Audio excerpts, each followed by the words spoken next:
بسم اللہ الرحمن الرحیم۔ خلفائے راشدین کا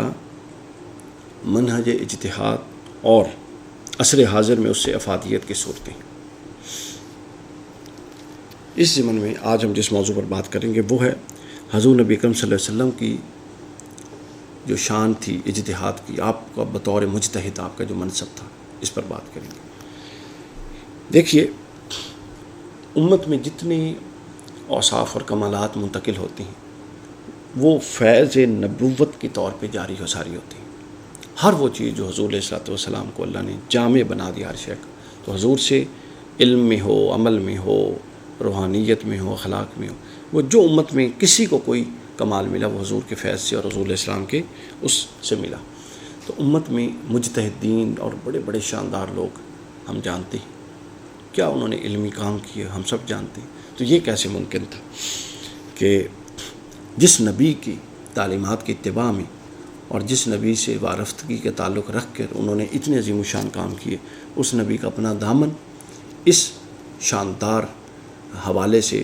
یعنی اتنا بلند نہ ہو، اور یقیناً ہے۔ اس حوالے سے علماء کی کچھ آراء ہیں۔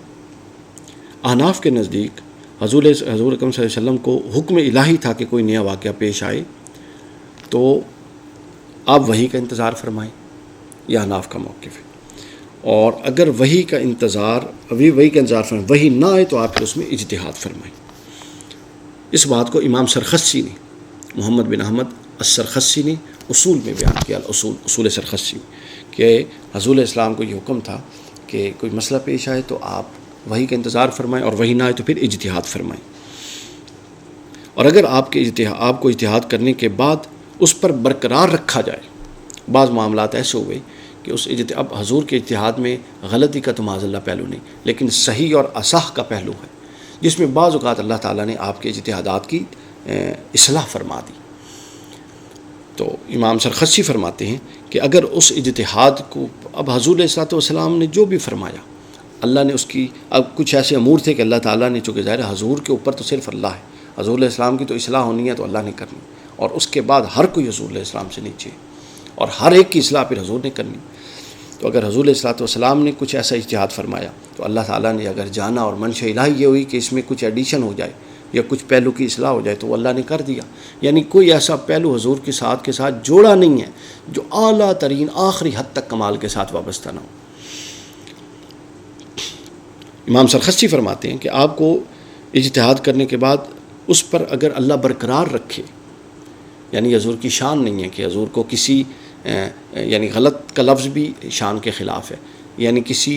کم صحیح رائے پر یا کم صحیح نقطہ نظر پر اللہ تعالیٰ قائم رکھے، سب سے صحیح ترین نقطہ نظر پر اللہ تعالیٰ آپ کو لے جاتے۔ تو اگر اللہ تعالیٰ آپ کو اجتہاد کے بعد اپنی رائے پر قائم رکھے تو فرماتے ہیں وہ ہمارے لیے حجت ہوگا، یعنی حضور کا اجتہاد حجت ہے، بہر صورت حجت ہے، چونکہ اگر اس میں کوئی ایسا پہلو ہو تو اللہ اصلاح فرما دیتے اور اس کی مخالفت جائز نہیں ہے۔ اس کے بعد اصولیوں کا ایک موقف ہے، وہ فرماتے ہیں کہ حضور وحی کا انتظار کیے بغیر مطلق اجتہاد فرما سکتی ہیں، وحی اس کی تائید بھی کر سکتی ہے، اس کی اصلاح بھی کر سکتی ہے، یہ دوسرا نقطہ نظر ہے۔ تیسرا یہ اشاعرہ کا اور معتزلین اور کچھ متکلمین کا کہ حضور اجتہاد نہیں فرماتے تھے، اور وہ کہتے ہیں اگر کہیں ہوا تو محض کچھ حربی امور میں، جنگی امور میں، غزوات میں کچھ اجتہادات کیے، باقی امور میں اجتہادات نہیں کیے، جبکہ یہ رائے کمزور ہے ہمارے نزدیک، اس لیے کہ جس کے امتی اتنے اعلیٰ شان یعنی کام کرتے ہیں اور پیش آندہ مسائل پر اجتہاد کرتے ہیں، تو وہ حضور صلی اللہ علیہ وسلم کیسے ہو سکتا ہے کہ اللہ تعالیٰ آپ کا دامن اس سے نہ بھر دے۔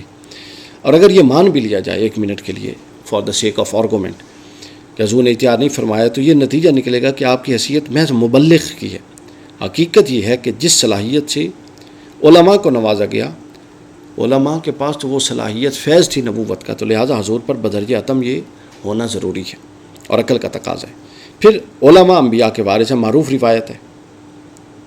جب علماء کو اجتہاد کی اجازت ہے تو یہ کیسے ہو سکتا ہے؟ یہ تو علماء کو میراث ہی حضور سے اور علماء سے، انبیاء سے میسر آئی ہے۔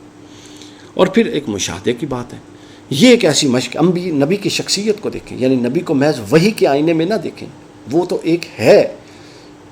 کیونکہ اللہ کا انتخاب جو ہے اس وحی کے لیے وہ بھی تو ایک معنی رکھتا ہے نا۔ تو جس طرح انسان کی صلاحیتیں پروان چڑھتی ہیں، اللہ تعالیٰ اب جس طرح ہر نبی کو پہلے خلوت میں دیتا ہے، اللہ تعالیٰ خلوت میں بھیجتا ہے تاکہ ضبط اور تحمل بڑھے، اسی طرح یہ ملکہ ہے جس کو بڑھاتا ہے فیصلے کروا کر، چونکہ انبیاء کے فیصلے اللہ کی نیابت میں ہوتے ہیں۔ ایک معمار ہے وہ ماہر ہو جاتا ہے، کسی بھی فن کا کام آدمی ہے وہ ماہر ہو جاتا ہے، تو اسی طرح یہ صلاحیت بڑھانی ہوتی ہے، اور نبی علیہ الصلوۃ والسلام کے ذریعے یہ اللہ تعالیٰ نے خوب اہتمام فرمایا اور آپ کو اس منصب پر قائم رکھا۔ تو حضور کے مجتہد ہونے کے بہت سارے نقلی عقلی دلائل بے شمار ہیں، جس میں سب سے پہلے جو میں آپ کے سامنے رکھنا چاہ رہا ہوں بات وہ یہ ہے کہ امام سرخسی نے یہ ایک آیت بیان کی، فَاعْتَبِرُوا یا اُولِي الْأَبْصَارِ، اے بصیرت والوں، آنکھیں رکھنے والوں، عبرت پکڑو۔ فَاعْتَبِرُوا میں جو لفظ ہے نا اعتبار، امام سرخسی فرماتے ہیں اس سے مراد ہے قیاس کرنا، اور قیاس اجتہادی کا ثمرہ ہوتا ہے، یعنی قیاس اجتہادی کی صورت ہے نا، اجتہاد کے نتیجے اپنا قیاس کرتے ہوئے آپ اجتہاد کرتے ہیں۔ اور یہاں فرماتے ہیں کہ خطاب اولو الابصار سے ہے، اور رسول اللہ سے بڑھ کر صاحب بصیرت کون ہے، تو لہٰذا یہاں رسول اللہ کو بھی قیاس اور اجتہاد کرنے کا حکم دیا گیا۔ اور اسی طرح ایک اور مقام ہے قرآن مجید میں، وَشَاوِرْهُمْ فِي الْأَمْرِ، اور اپنے کاموں میں ان سے مشاورت کیجیے۔ یہاں پر یہ ہے کہ اللہ تعالیٰ نے حضور نبی اکرم صلی اللہ علیہ وسلم کو بعض امور میں صحابہ سے مشاورت کا حکم دیا، اور ظاہر بات ہے کہ جس کا حکم منصوص ہو اس میں تو مشاورت کی گنجائش نہیں ہوتی نا، جہاں نص آ جائے، تو یہ مشاورت ظاہر ہے کہ غیر منصوص احکام کے اندر ہے، اور اس کی توضیح بھی کر دی امام آمدی نے، سیف الدین آمدی نے الاحکام میں، کہ جن امور میں مشاورت کا حکم ہے وہ غیر منصوص امور ہے۔ بس جب مشاورت کے نتیجے میں کوئی رائے اجتہاد سے طے ہو گئی تو اس پر عمل کرنے کے حوالے سے پھر اللہ تعالیٰ نے فرمایا فَإِذَا عَزَمْتَ فَتَوَكَّلْ عَلَى اللَّهِ، پھر اللہ تعالیٰ پر توکل کیجیے۔